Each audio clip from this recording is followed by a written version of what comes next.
Keahlian interaksi dan komunikasi merupakan salah satu peranan penting dalam kehidupan. Dan keahlian ini juga salah satu faktor utama yang harus kita kuasai untuk meraih kesuksesan, baik kesuksesan karir, bisnis, hingga percintaan. Di era milenial sekarang, banyak anak muda yang terkendala karena tidak menguasai satu kategori soft skill ini.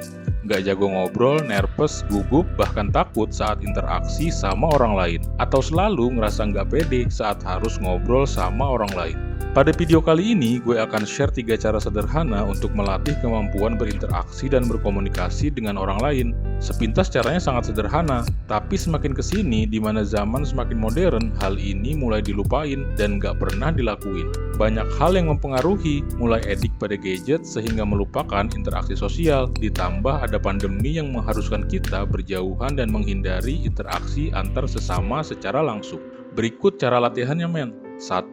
Salam, sapa, senyum. Generasi muda sekarang nggak familiar sama salam, sapa, senyum karena disebabkan oleh hal-hal yang sudah gue jelaskan di atas.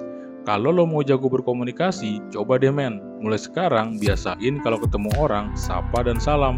Ucapin selamat pagi kak, sore kak, atau lakuin salam dalam bentuk apapun. Ucapin ke security komplek rumah lo, petugas hansip RT lo, ke tukang bersih-bersih, atau ke tetangga yang berpapasan di jalan. Ini emang hal kecil men, tapi berguna banget buat ngelatih keberanian lo berinteraksi dengan orang lain. Jadi mulai sekarang, biasain ya men, salam, sapa, senyum.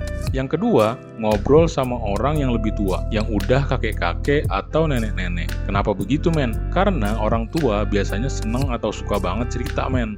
Lo tahu kan? Jadi lo bisa fokus dengerin sambil sesekali ngajuin pertanyaan-pertanyaan. Kalau ternyata obrolan lo emang nggak nyambung, rasanya nggak akan terlalu awkward karena emang ada perbedaan usia dan zaman yang dilalui. Lo juga akan lebih nggak grogi daripada kalau lo harus latihan ngobrol sama orang yang seumuran, yang usianya nggak begitu jauh sama lo. Coba men, mulai sekarang ngobrol sama kakek nenek lo, atau siapapun orang yang sudah tua, penjual makanan, tetangga, atau siapapun. Sambil basa-basi, sambil kasih mereka ruang buat bercerita. Sekaligus sambil mengasah skill komunikasi dan interaksi lo.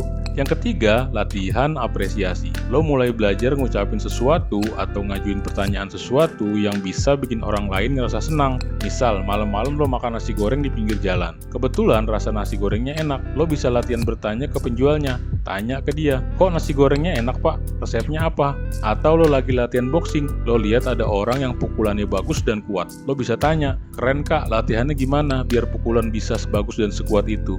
Belajar mengapresiasi orang lain bakal menjadikan lo pribadi yang positif men. Dan saat lo ngobrolin sesuatu yang bikin hati orang lain jadi seneng, orang lain bakal suka sama lo, jadi respect sama lo. Hati lo juga akan terasa hangat, dan lo juga akan jadi ikut senang. Oh iya, buat orang-orang tertentu, mungkin hal ini masih cukup sulit buat dilakuin. Kalau emang lo belum berani atau belum bisa secara langsung, lo bisa mulai lakuin dulu secara online men. Kebanyakan anak muda takut ngobrol karena takut jadi interaksi yang negatif. Takut jadi canggung, cringe, nggak nyambung, atau jadi salah paham. Kenapa? Karena mereka sudah terbiasa banget menanggapi sesuatu dengan hal negatif, dengan kritik, hujatan, atau sarkas di internet daripada mengapresiasi dan menyenangkan hati orang lain. Kalau lo terbiasa mengkritik, sarkas, bahkan menghujat orang lain, secara nggak sadar lo juga akan jadi takut orang lain juga bakal ngelakuin hal negatif yang sama ke diri lo. Jadi catatan men, mulai sekarang kurangi kritik, sarkas, dan hujatan kepada orang lain. Perbanyak apresiasi dan terima kasih. Jadi kesimpulannya, bagaimana cara melatih kemampuan komunikasi dan interaksi sosial?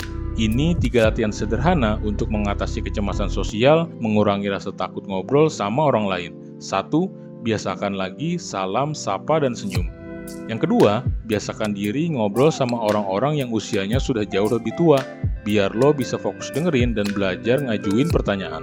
Yang ketiga, apresiasi orang lain, biar orang lain suka ngerasa bahagia saat ngobrol sama lo. See you on the top. Semangat men!